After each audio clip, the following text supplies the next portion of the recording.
In a deeply unsettling display of authoritarian arrogance, the Minister of the Federal Capital Territory, Nyesom Wike, has once again shown the alarming extent to which power can be abused when it is left unchecked. During a recent visit to the Lugbe area of Abuja, a confrontation between Wike and residents protesting the demolition of their properties has sparked widespread outrage. The incident, captured in a viral video circulating across social media, reveals the minister flanked by heavily armed security personnel berating residents for allegedly seizing land illegally. Yet, the deeper issue here is not simply about land, it is about the flagrant disregard for the rule of law, the erosion of democratic principles, and the widening disconnect between those in power and the people they are supposed to serve. In the video, Wike is seen addressing the residents with a level of disdain that can only come from a leader who has forgotten the very essence of public service. You cannot come to a place and seize land and say it is your own, Wike declared in a tone that carried more condescension than leadership. He dismissed their attempts to voice their grievances, cutting them off with, "Keep quiet," as some residents tried to explain that they had legal documents proving their ownership of the disputed land. Wike's response became even more alarming. He interrupted them, calling them stupid and questioning their right to speak at all, stating, "Who told you you can talk? Is it because I came down to talk to you?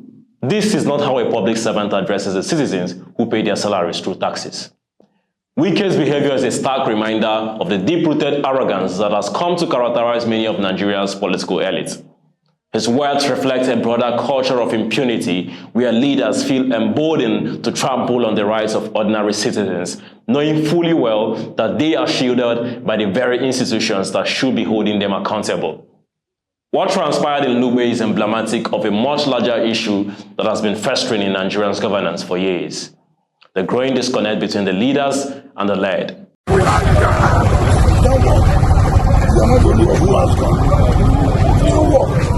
Don't go to a place and seize land where we won't allow that. We will not allow that.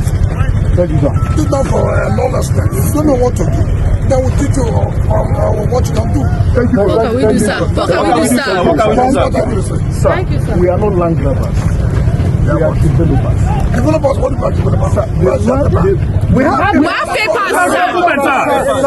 We have submitted this paper to the authority. Verifiable. Hold on. Yes, sir. You submitted what you had your CFO. Approval is there, sir. Yes. You had your CFO. This is area council. This is area council. Who told you? That's why you make it. Hey, keep quiet. If you are an illiterate, every man in FCT belongs to FCT. We know. And that was why now when I sold land, this time they don't know anything. The Supreme Court said you don't have power. And all they did was to apply to us to place down them that are trying to get CFO.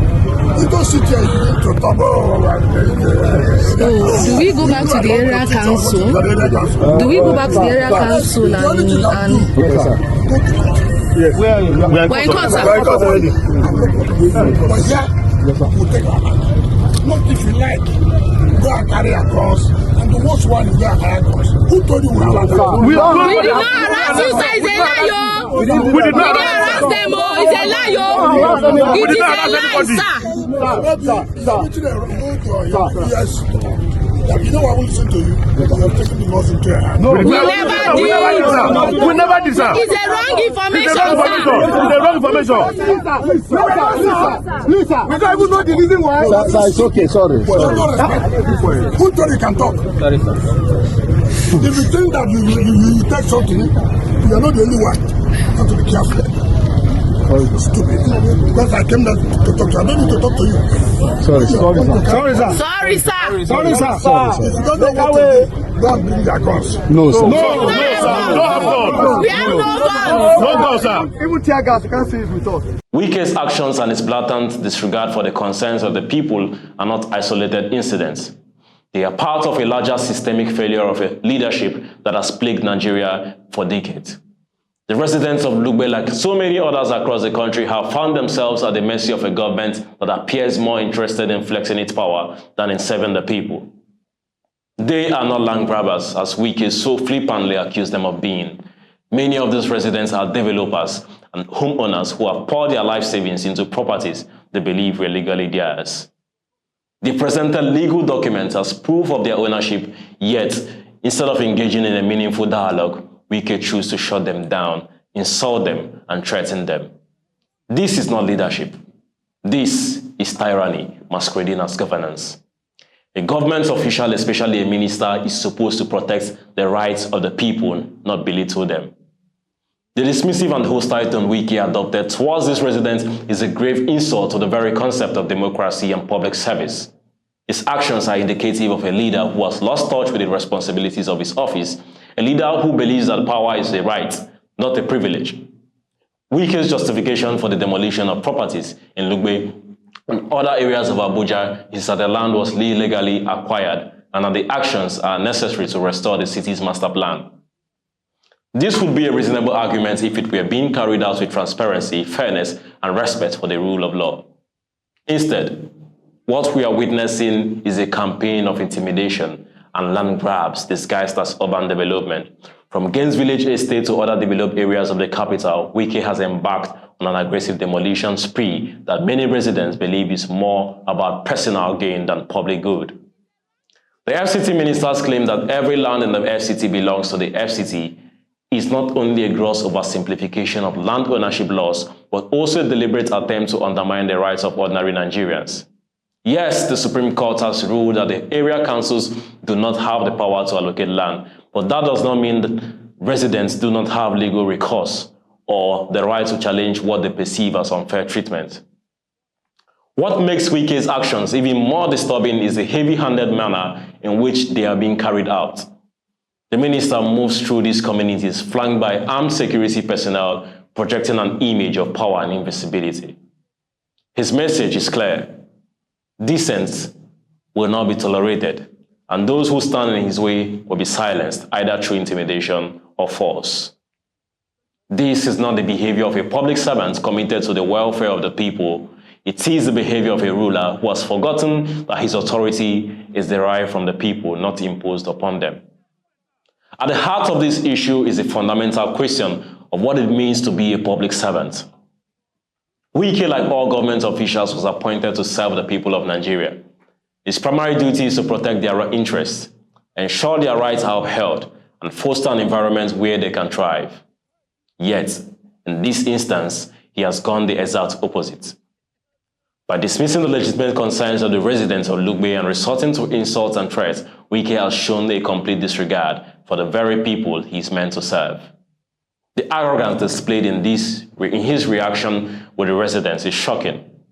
A minister who holds a position of power and authority is calling the very citizens he is supposed to serve stupid and telling them to shut up.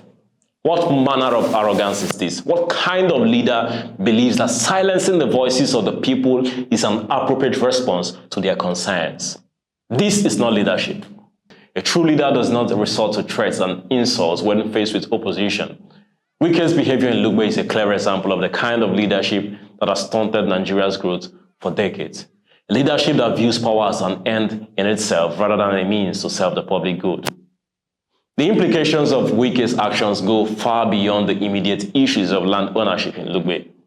They speak to a broader problem within Nigeria's democratic system, a system where those in power are often more concerned with consolidating their own authority than with upholding the rights of the people.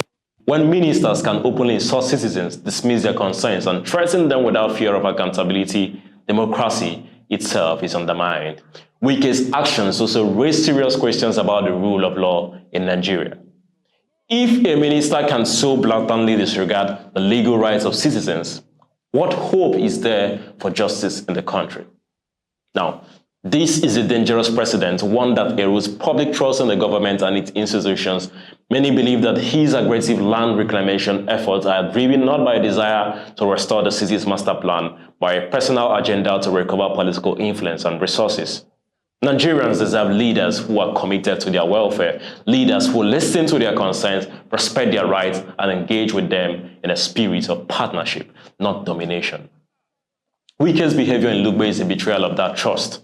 His actions are a stark reminder of the dangers of unchecked power and the urgent need for accountability in Nigeria's leadership. It is time for Nigerians to demand more from their leaders. It is time for those in positions of power to remember that they are there to serve the people, not to rule over them. Wike's actions in Lugbe must not be allowed to go unchecked. He must be held accountable for his words and deeds for the sake of Nigerians' democracy, its people. The residents of Lugbe and indeed all Nigerians deserve better.